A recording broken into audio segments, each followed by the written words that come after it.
Greetings from Southern Yankee Homestead. This is your first time? Welcome. If you're a returning viewer, welcome back.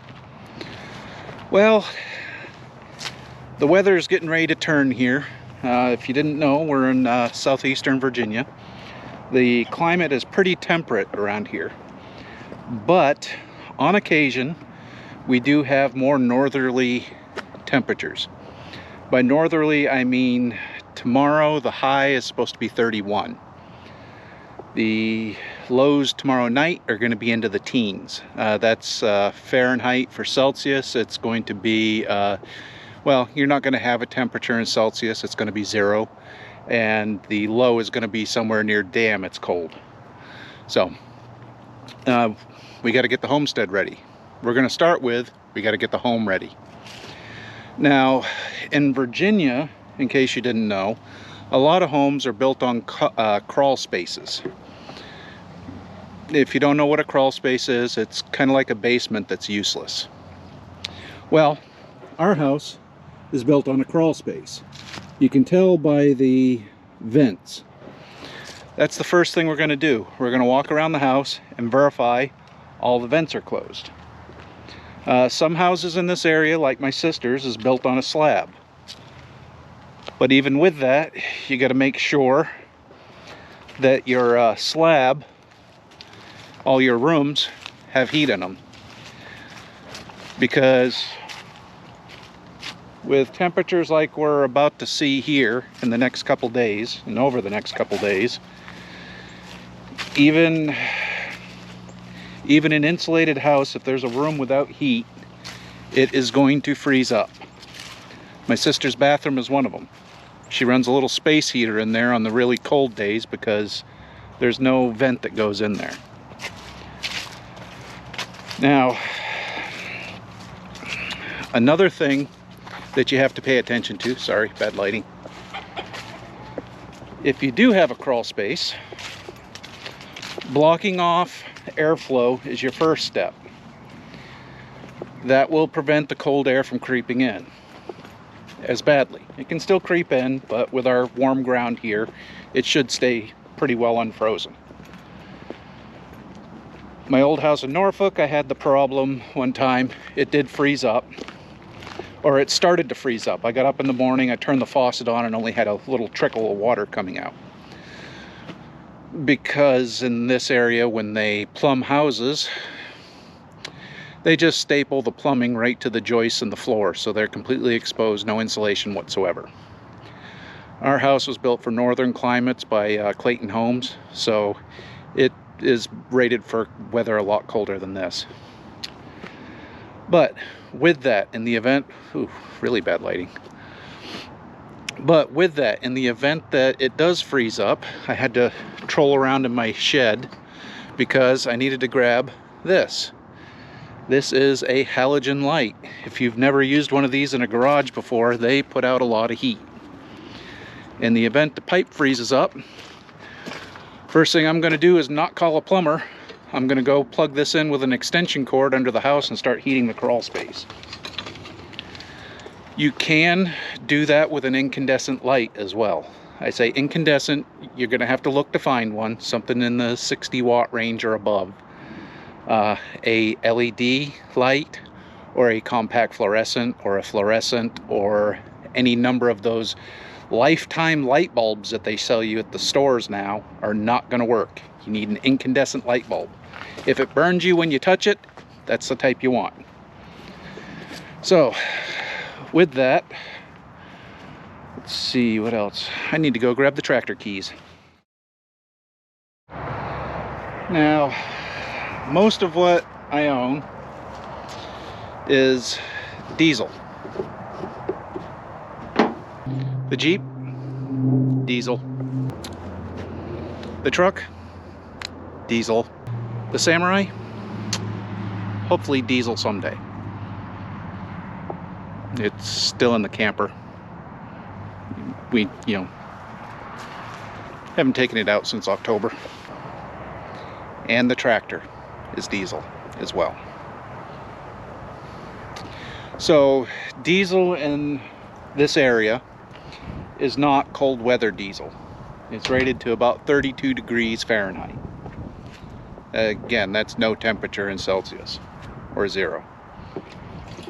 So, I've had it before, had it a couple years ago, and we had a little cold thing, that the diesel fuel starts gelling up.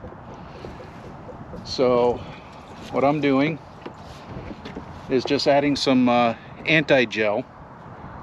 This is the most common one. It's not sponsored. It's not a product placement. It's just what I use when it gets really cold.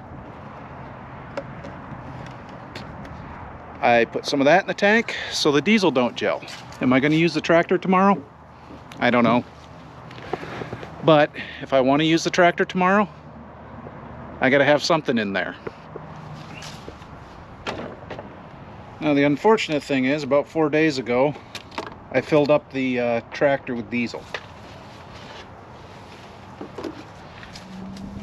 Well, when diesel fuel gels and turns into honey, it is rather hard to push through and get the injectors to inject correctly.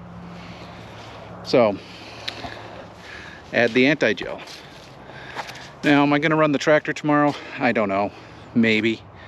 But I don't want to be stranded here with a vehicle that won't start if I have to take a vehicle out. So we got those two treated. Now I need to go ahead and hitch up the bucket because we need to get some firewood.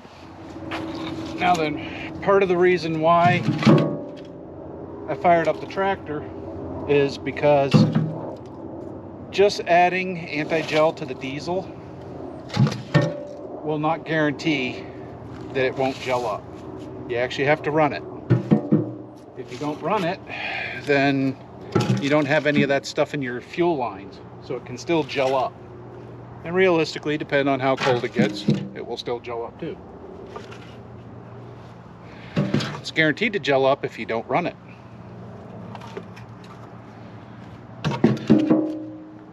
Now, I'm loading up firewood to load up the porch right now. The reason I'm doing that is because even though our electricity comes from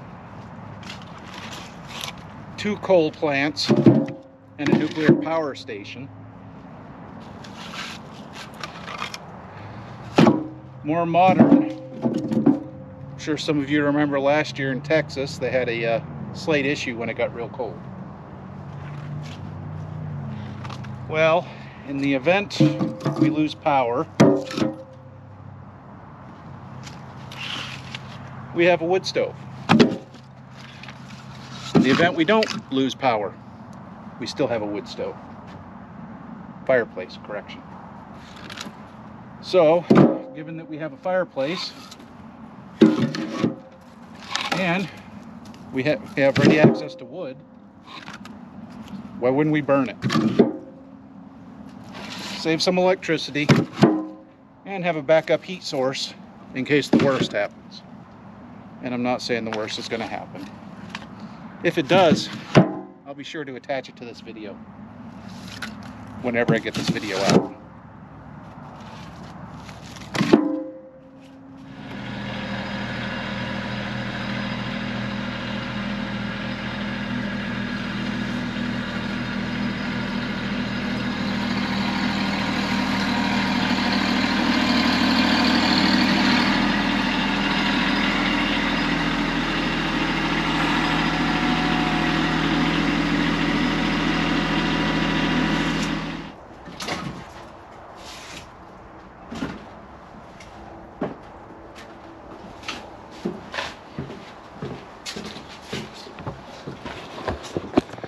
There, now that the home is ready, let's get to the stead.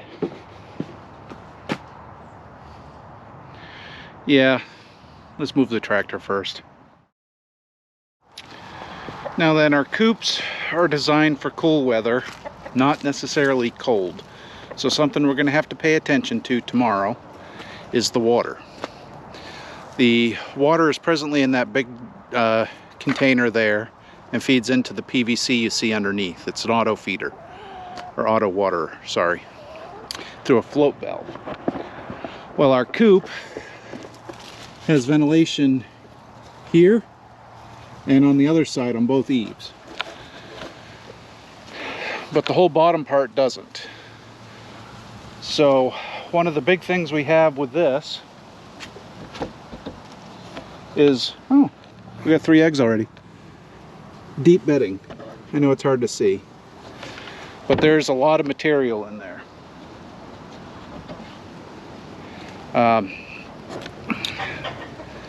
The other coop that you see in the background there, that's the younger chickens. That one is closed off at the top also. It gives them a good windbreak, because if you can see the leaves rustling and hear the noise. Welcome to Virginia. It's not uncommon to see teens and wind. Thankfully, not right yet. But one thing we got to do is we got to get the goats prepared. The goats are pretty good about the cold weather. We've had a couple days that are cold before. It didn't really affect them too much. They like to go out in the sun and relax.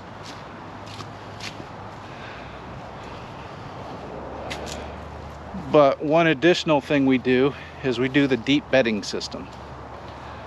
So in the barn right now, it looks like a mess, but what we do is we continually add more stuff to the floor. Say hi, you're on camera. So even though it looks like a mess right now, and to a certain extent it is, the mess is there for a purpose. What happens is, if you don't have goats, they poop and pee pretty much wherever they're at. Let's see if I can what we're going to do is we're going to add some fresh pine shavings to the barn so that they have a fresh layer in there. We have pulled it out before and it was steaming, so there's plenty of heat there. I'm sure that there's some heat in there right now regardless, so they'll have plenty of heat. Man.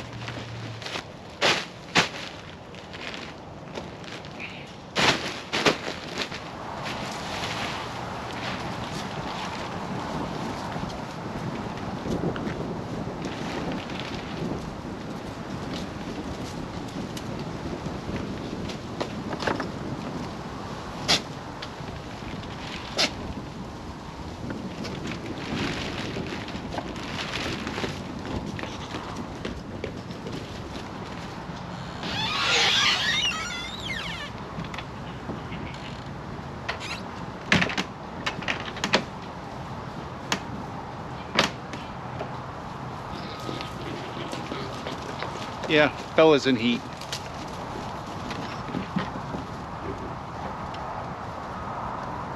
Hi, do you have a nice run? So the last thing we're going to do to get ready for the cold weather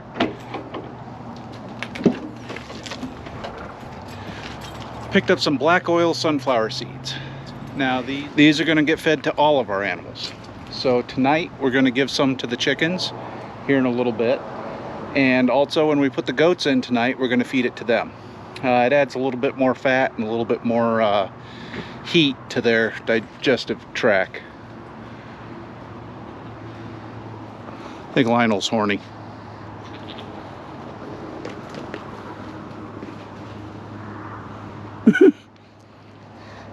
Anyhow, we're going to give the goats probably a half scoop tonight.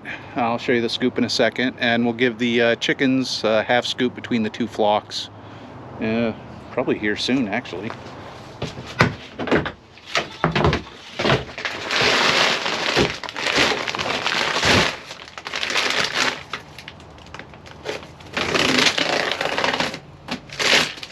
For the scoops we use, this is a standard 3-quart. I'm sure if you have a homestead, you have one. If you don't have a homestead, you will have one.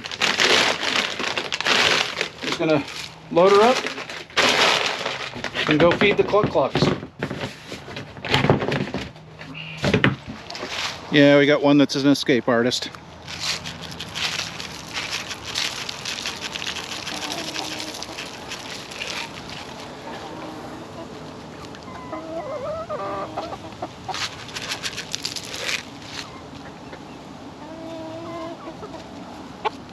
Well, at least one of them found it. Oh, they know something's coming. They don't know what they're getting.